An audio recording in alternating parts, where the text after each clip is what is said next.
Sir এত পড়াশোনা করে কি হবে? শেষমেশ তো বিয়ে করতে হবে। আমি তো দেখতে সুন্দরী স্যার, এত পড়াশোনা করে জামাই পাওয়া লাগবে না। একটু উঠতো, স্যারের সাথে আমার একটু কথা আছে। স্যার আজকে আপনার খবর আছে। তো অনেকদিন ধরে মেসেজ দিতেছি, সিনই করতেছেন না। বিসি? একটু বিজি। কি নিয়ে বিসি আপনি?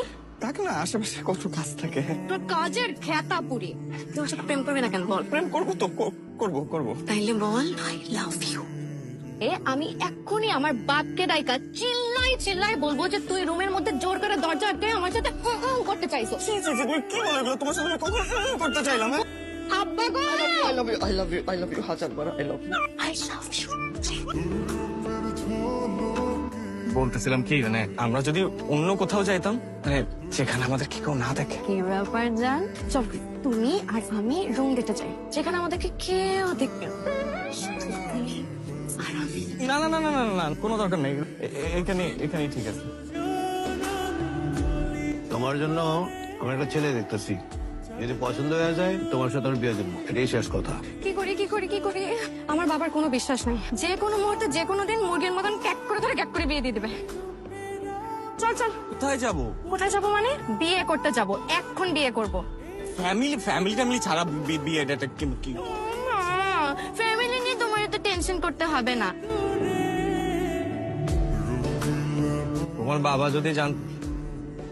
এইসব বাদ দাও তো, একটু ভালো করে ধরো না। কেউ যদি দেখে তো কি? তুই আমার বিয়া করছিস না? তোর বিয়া করা বউকে কেউ দেখলেও বা কি? তুই আমার জামাই, আমি তোরে ধর্ম, আমার ইচ্ছা।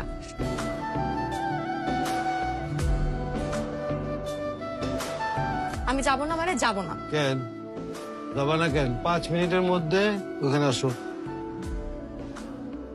ইসলাম মেয়ে কিন্তু চাঁদের মতোই সুন্দর। তাহলে কি আমরা আগাতে পারি? কেন না? শুভ কাজ তো দেরি করতে হয়। মেয়ে যেহেতু আমাদের পছন্দ হয়েছে। এই শাকিল, তুমি চুপ করে আছো কেন? তুমি খুশি হওনি? আমি খুশি, আলহামদুলিল্লাহ। যত তাড়াতাড়ি বিয়ে হয়ে যাক ততই ভালো। ইয়েস। 10টা মুরগি রোস্ট হবে, ছাগরা না। মুরগি দিয়ে সাগরানা হবে? চাঁদনির বিয়ে বলে কথা। 12 লাখ টাকা দামের উচ্চ বংশীয় ছাগল দিয়ে সাগরানা হবে। একদম ঠিক কথা বলছো। মিষ্টি নিয়ে আসছেন আপনি? নিজের বউর বিয়ার মিষ্টি, তাতে খাওয়াই দেন। বাহ, মিষ্টিটা তো খুব মিষ্টি। তো আপনি খাবেন না? মিষ্টি খা, মিষ্টি খা। তোর বুইন লাগে? তোর বাপে বলছে আমি তোর বুইন লাগি? তুই আমার ভাই, 12 লাখ টাকার খাসির সাগরানা খাবি? খাওয়াইতেছি তোরে সাগরানা। তোরে আমি আমার কি দোষ? তুই যে বলতে পারিস নাই যে তুই আর আমি বিয়া করছি? আমার লজ্জা লাগে, ভয়ও লাগে। নিজের বিয়ে নিজের কথা বলা যায় বলো? আমার শরীর তুই এখন আমার বাপটা চাইয়া বলবি যে তুই আমার বিয়া করছিস, নাইলে কিন্তু তোরে আমি শেষ করে ফেলাম। ক বাবা।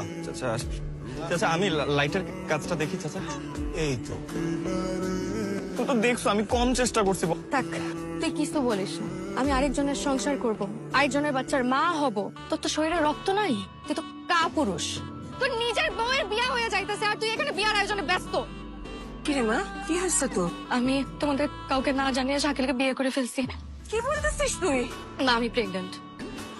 না বাবা, আমি মানতে পারবো না, আমি যাবো না। তুমি আর আমার এরকম অপমান করো না। আমি বললাম তো আমার ভুল হয়েছে, তুমি আমার মাফ করে দাও। তোমাকে আর অপমানিত হতে হবে না। বাবা মাকে আমি মিথ্যে বলেছি, আমি প্রেগন্যান্ট না। কিন্তু বিয়ে আমি ঠিকই করেছি, একটা ভুল মানুষকে বিয়ে করেছি। এতদিন ভেবেছিলাম মানুষটা বোকা, কিন্তু এখন দেখছি মানুষটা মানুষ না, কাপুরুষ। তুমি চলো বাবা, তোমাকে এখানে আর এক মুহূর্তেও থাকতে হবে।